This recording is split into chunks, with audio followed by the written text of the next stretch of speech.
So hello guys, तो चलिए start करते हैं आज के करंट अफेयर्स की रिवीजन वाली क्लास बिना टाइम वेस्ट करे। तो इस प्रश्न में क्या पूछ रहे हैं, अभी प्रेस सूचना ब्यूरो के प्रधान महानिदेशक यानी कि प्रेस इंफॉर्मेशन ब्यूरो के अभी प्रिंसिपल डायरेक्टर जनरल कौन बन गए हैं? तो आंसर होगा शेफाली बी शरण। तो इनका नाम याद रखेंगे। और इन्होंने किनका स्थान लिया, बात करें तो मनीष देसाई का इन्होंने स्थान लिया है। ऑप्शन पे नजर डालते हैं, जॉय श्री दास वर्मा अभी हमने पढ़ा था, फिक्की लेडीज ऑर्गेनाइजेशन की हेड बनी है। एमवी राव इंपॉर्टेंट नाम रहेगा, भारतीय बैंक संघ के हेड बने। और नवनीत सहगल ये अभी प्रसार भारती के नए प्रमुख बने थे। तो ये नाम भी ध्यान में रखना। अगला प्रश्न देखते हैं। फिर पूछ रहे हैं कि कांगो लोकतांत्रिक गणराज्य यानी कि डेमोक्रेटिक रिपब्लिक ऑफ कॉन्गो ये एक अफ्रीकी देश है और इसकी पहली महिला प्रधानमंत्री अभी कौन बनी है? तो आंसर क्या हो जाएगा? जुडिथ सुमिनवा तुलुका। ये यहाँ की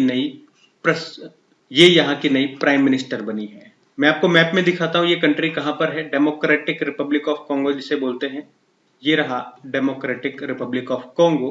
कैपिटल याद रखना इसकी क्या होती है, किंशासा होती है। प्रधानमंत्री अभी बन गई है, पहली महिला बनी है जुडिथ सुमिनवा तुलुका। और प्रेसिडेंट कौन है? फेलिक्स त्शेसिकेली। तो ध्यान रखना ये। अगला प्रश्न देखते हैं। फिर अगले प्रश्न में पूछ रहे हैं कि वर्ल्ड ऑटिज्म अवेयरनेस डे, विश्व ऑटिज्म जागरूकता दिवस, ये कब मनाया गया? तो आंसर होगा 2 अप्रैल को। तो हर साल 2 अप्रैल को वर्ल्ड ऑटिज्म अवेयरनेस डे के रूप में मनाया जाता है। पहली बार इसे सन 2008 में मनाया गया था।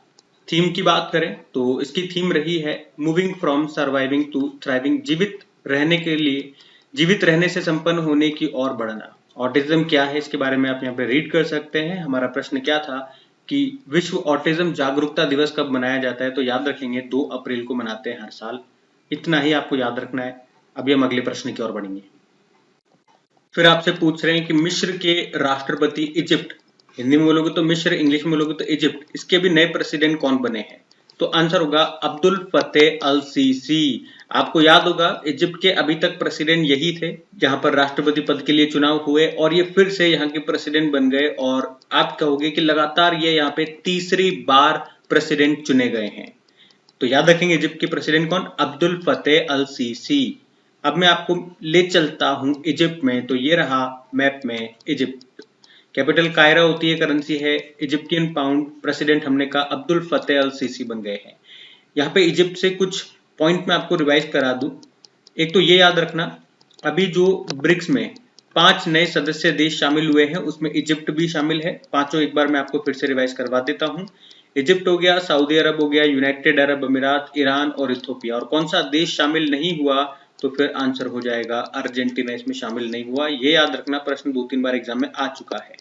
वैसे अभी न्यू डेवलपमेंट बैंक का भी नया जो सदस्य देश है वो यही बना था, इजिप्ट। अच्छा, इजिप्ट के साथ हमने एक एक्सरसाइज किया, कौन सा? Cyclone exercise. अभी 2022 में इसका हमने दूसरा संस्करण किया और कहाँ पे किया? इजिप्ट में ही किया है। और पिछले साल हमने देखा था मोदी जी को इजिप्ट का सर्वोच्च सम्मान मिला था जिसे क्या कहते हैं? ऑर्डर ऑफ नाइल, या नील कह दूं, ऑर्डर ऑफ नील। नील नदी का वरदान इजिप्ट को ही कहते हैं। और अगर मैं आपसे पूछूं ना कि स्वेज नहर जो है उस पर किसका अधिकार है? तो इजिप्ट का ही अधिकार है। तो इतने पॉइंट्स आप इजिप्ट से याद रखेंगे। अगला प्रश्न हम देखते हैं। फिर आपसे पूछ रहे हैं कि भारत की पहली एआई आधारित फिल्म कौन सी है जिसका भी ट्रेलर लॉन्च हुआ था? तो भारत की पहली एआई फिल्म कौन सी है? कई बार हम पढ़ चुके हैं। तो आंसर होगा इरा। और याद रखना इसके निर्देशक डायरेक्टर कौन है? सेम भट्टाचार्य जी है। भारत की एआई फिल्म इरा है। फिर पूछ रहे हैं कि अभी यूथ बॉक्सिंग वर्ल्ड कप 2024 में भारत पदक तालिका में कौन से स्थान पे रहा? तो भारत दूसरे स्थान पे रहा था। हम बात कर रहे हैं यूथ बॉक्सिंग वर्ल्ड कप 2024 की, जो कि हुआ कहां पे? मोंटेनेग्रो के बुडवा में हुआ है। मोंटेनेग्रो के बुडवा में हुआ। भारत ने यहाँ पे टोटल 26 मेडल जीते हैं जिसमें से 5 गोल्ड हैं, 9 सिल्वर हैं और 12 ब्रोंज हैं। और इसी के साथ भारत इस मेडल टैली में दूसरे स्थान पे रहा है। पहले स्थान पे रशिया रहा है, इसने 8 गोल्ड जीते हैं। दूसरे स्थान पे भारत रहा है, भारत ने टोटल 5 गोल्ड जीते। और तीसरे स्थान पे पोलैंड रहा है, पोलैंड ने 3 गोल्ड जीते थे। अब आप कहोगे कि ये जो 5 गोल्ड है ये कौन कौन भारत से लेकर के आई है, उनके नाम मैंने लिख दिए हैं। चंचल चौधरी है, निकिता चंद, पार्थव ग्रेवाल है, आकांक्षा ब्रजेश है। नाम नहीं पूछेंगे इनके, लेकिन मैंने आपको ऐसे ही बता दिया, सिंपल से याद रखेंगे। यूथ बॉक्सिंग वर्ल्ड कप की हम बात कर रहे हैं, कहाँ पे हुआ? मोंटेनेग्रो में हुआ है। भारत ने टोटल 26 मेडल जीते हैं, जिसमें से 5 गोल्ड है और इसी के साथ भारत मेडल टैली में दूसरे स्थान पर रहा है। ठीक है, अगला प्रश्न देखते हैं। फिर पूछ रहे हैं कि मियामी ओपन 2024 में मेन सिंगल का टाइटल किसने जीता है? तो आंसर होगा जानिक सिनर ने जीता है। जानिक सिनर, ये याद रखना, एक टेनिस प्लेयर है। और ये किस देश के टेनिस प्लेयर हैं? तो ये इटली देश के टेनिस प्लेयर है और अभी इन्होंने ही मियामी ओपन 2024 में पुरुष एकल मेन सिंगल का टाइटल जीत लिया। फाइनल में इन्होंने किसको हराया? तो बुल्गारिया के जो टेनिस प्लेयर हैं ग्रिगोर दिमित्रेव, उनको हराया है। और आप कह सकते हो ये जो जानिक सिनर है, मियामी ओपन जीतने वाले पहले इतालवी बन गए हैं, इटली के पहले टेनिस प्लेयर बन गए हैं। तो मेन सिंगल का हमने देख लिया, जानिक सिनर ने जीता। और महिला एकल वुमेन सिंगल का जीता डैनियल कॉलिंस ने, ये अमेरिकी टेनिस प्लेयर हैं। किसकी हमने बात की है? मियामी ओपन 2024 की बात की है। मेंस सिंगल मैंने आपको बता दिया, वुमेन सिंगल हमने देख लिया। तो फिर अभी अगला प्रश्न देखते हैं। देखो ये रही लिस्ट आपके सामने। मेन सिंगल किसने जीता? जानिक सिनर ने, इटली के हैं। और महिला सिंगल डैनियल कॉलिंस ने जीता है, वो यूएस की है। बाकी पुरुष युगल भी ध्यान रखेंगे और यही हमारे लिए सबसे इंपॉर्टेंट रहेगा, क्योंकि इसमें मेंस डबल का टाइटल रोहन बोपन्ना ने जीता है इनके साथियों मैथ्यू एब्डेन के साथ। और ये मैथ्यू एब्डेन जरूर याद रखना, प्रश्न पूछा जा सकता है एग्जाम में कि इनके जो साथी हैं मैथ्यू एब्डेन, वो किस देश के हैं? तो ऑस्ट्रेलिया के हैं। और रोहन बोपन्ना, आपको याद है अभी इन्होंने रिटायरमेंट भी ले लिया है पेरिस ओलंपिक के बाद, ये जरूर याद रखना। अब अगला प्रश्न देखते हैं। फिर आपसे पूछ रहे हैं कि अभी यूनेस्को ने ग्लोबल जियो पार्क नेटवर्क में कुल कितनी साइटें जोड़ने का फैसला किया? तो आंसर होगा 18। तो अभी UNESCO global geo park network में 18 नई साइटें इसने जोड़ी है। और इस तरह से आप देखोगे अब 48 देशों में जियो पार्क की टोटल संख्या 213 हो चुकी है। ये जो 18 नए जियो पार्क जोड़े गए हैं, ये किन देशों से हैं? ब्राजील, चीन, Croatia, Denmark, Finland, France, Greece, Hungary, Poland, पुर्तगाल और स्पेन। और याद रखना, यूनेस्को के 2 सदस्य देश पहली बार इस नेटवर्क में शामिल हुए हैं। कौन कौन से वो देश हैं? तो न्यूजीलैंड है और फिलीपींस है।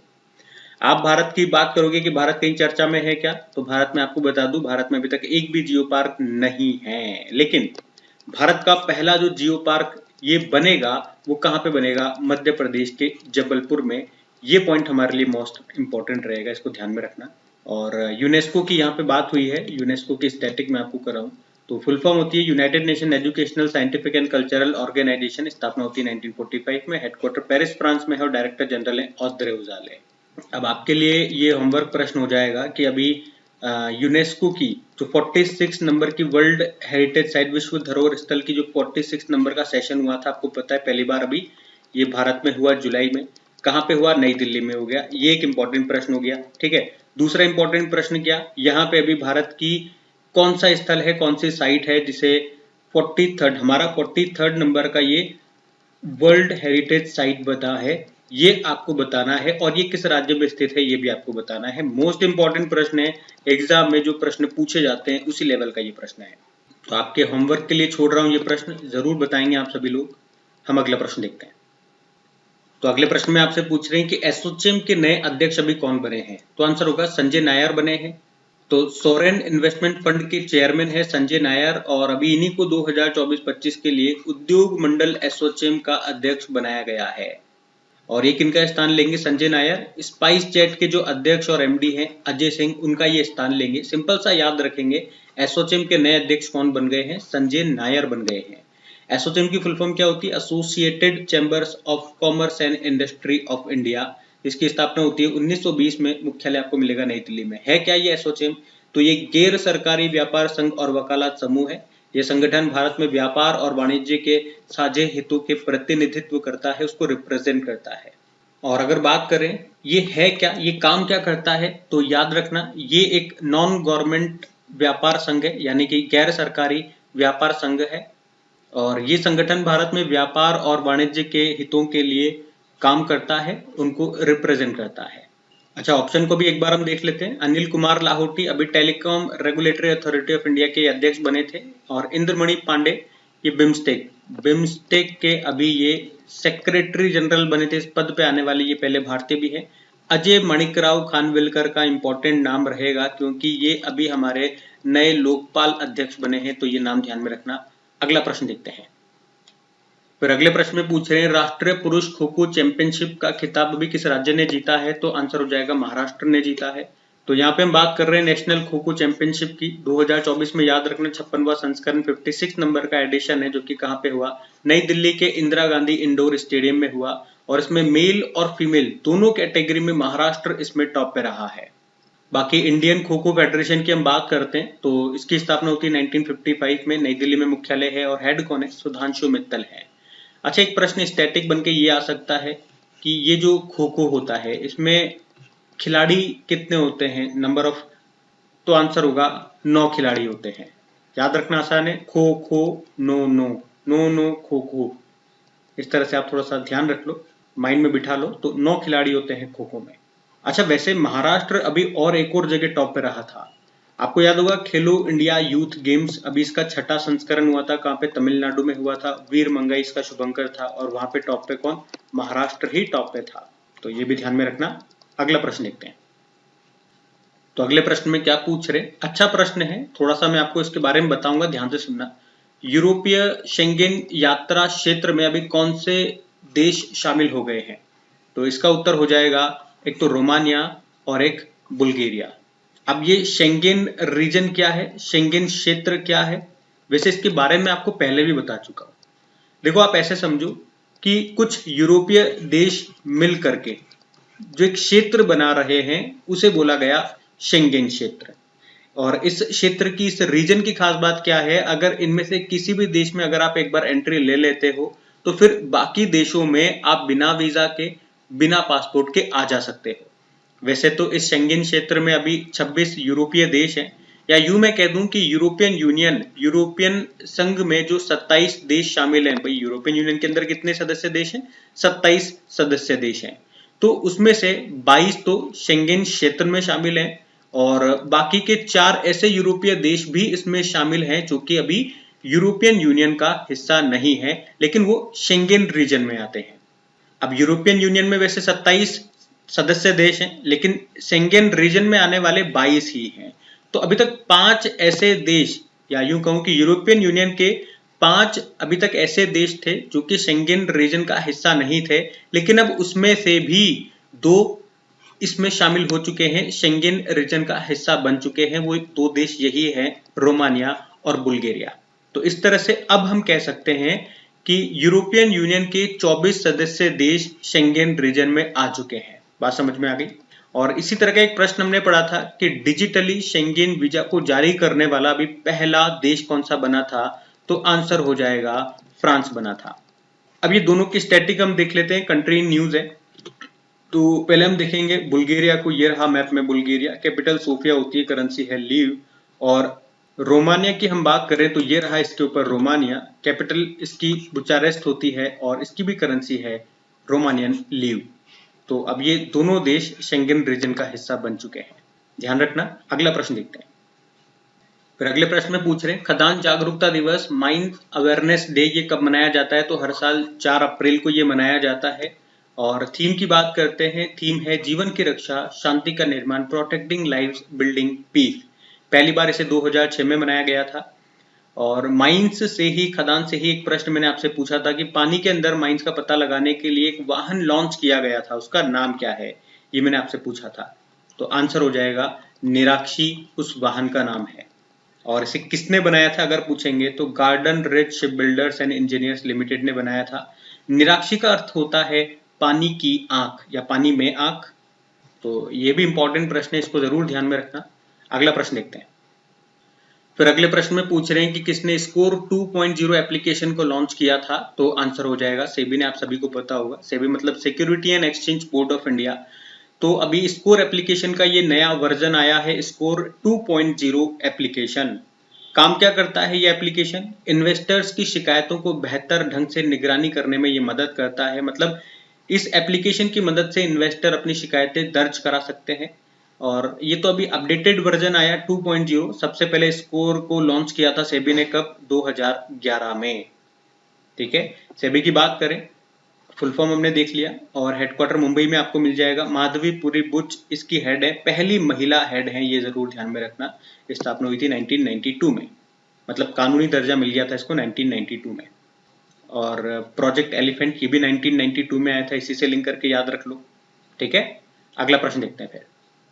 फिर अगले प्रश्न में पूछ रहे हैं कि वित्त वर्ष 2023-24 को कार्गो प्रबंधन के मामले में कौन सा भारतीय बंदरगाह यानी कि पोर्ट टॉप पे रहा है? तो आंसर होगा पारादीप बंदरगाह, पारादीप पोर्ट। कार्गो प्रबंधन यानी कि कार्गो मैनेजमेंट से क्या मतलब है कि किस बंदरगाह, किस पोर्ट पे सबसे ज्यादा जहाजों से कंटेनर आए हैं, उनकी हैंडलिंग की गई है। भाई कार्गो का मतलब क्या होता है? माल ढुलाई। तो कौन सा माल जो जहाजों से आया है, तो जहाजों में जो माल भर भर के आते हैं ना, यहाँ पे उन्हीं की बात हो रही है। जहाजों में कंटेनर में जो माल आता है, तो इन्होंने कहा कि वित्त वर्ष 2023-24 में सबसे ज्यादा माल ढुलाई इसी पोर्ट पर हुई है, पारादीप पोर्ट पे। यही प्रश्न था। और इस मामले में दूसरे स्थान पर रहा है पंडित दीनदयाल पोर्ट। इसका पुराना नाम आपको पता है, कांडला पोर्ट इसका नाम है, ये आपको मिलेगा गुजरात में। और ये पारादीप पोर्ट ये कहां पर है? ये आपको मिलेगा उड़ीसा में। तो ये पहले स्थान पे, ये दूसरे स्थान पे रहा, ध्यान में रखना। हमारे शिपिंग मंत्री कौन है? सर्बानंदा सोनोवाल हैं। अगला प्रश्न देखते हैं। तो आज की रिवीजन वाली क्लास हम यहीं तक रखते हैं। कमेंट करके जरूर बताइएगा सेशन आपको कैसा लगा। वीडियो को अगर आपने अभी तक लाइक नहीं किया तो प्लीज वीडियो को लाइक जरूर कर दीजिएगा, और दोस्तों के साथ में स्टडी ग्रुप में एक बार शेयर जरूर करना। अच्छा, एक और अपडेट मैं आपको दे दूं कि अपनी जो क्रिक एग्जाम एप्लीकेशन है, आप सबको पता ही होगा कि बहुत टाइम हो गया, 2-3 महीने हो गए मैंने नई एप्लीकेशन बनवाई थी, तब से वो ग्रह ही लग रहे हैं उसके, बार बार वो कैंसिल हो जा रही है। जो प्ले स्टोर है बार बार उसे कैंसिल कर रहा है, और मेरी बात हो रही है लेकिन क्या करें, पैसे तो जा चुके हैं, एप्लीकेशन नहीं चल रही है। तो मैंने रीज़न पूछा, तो उन्होंने कहा कि जो कंसोल होता है वो बार बार रिजेक्ट हो रहा है, और पुराना कंसोल है नहीं, मेरे 3 कंसोल रिजेक्ट हो चुके हैं। तो इसका मतलब ये हो गया कि अब अपनी एप्लीकेशन चलने वाली है नहीं। जो आखिरी उम्मीद थी अब वो भी मैं खो चुका हूँ, पैसे भी डूब चुके हैं। बाकी जो डेली करंट अफेयर्स की जो पीडीएफ वगैरह है, अभी तो मैं आपको टेलीग्राम पे प्रोवाइड करा रहा हूँ, और लग रहा है कंटिन्यू वहीं पे प्रोवाइड होगा, क्योंकि अब कुछ कर नहीं सकते। क्या करें, पैसे देने के बावजूद भी अपना काम नहीं हुआ, फिर और क्या कर सकते हैं। खैर, आज की क्लास हम यहीं पे समाप्त करते हैं। जल्दी मिलेंगे कल के वीडियो में। Thank you.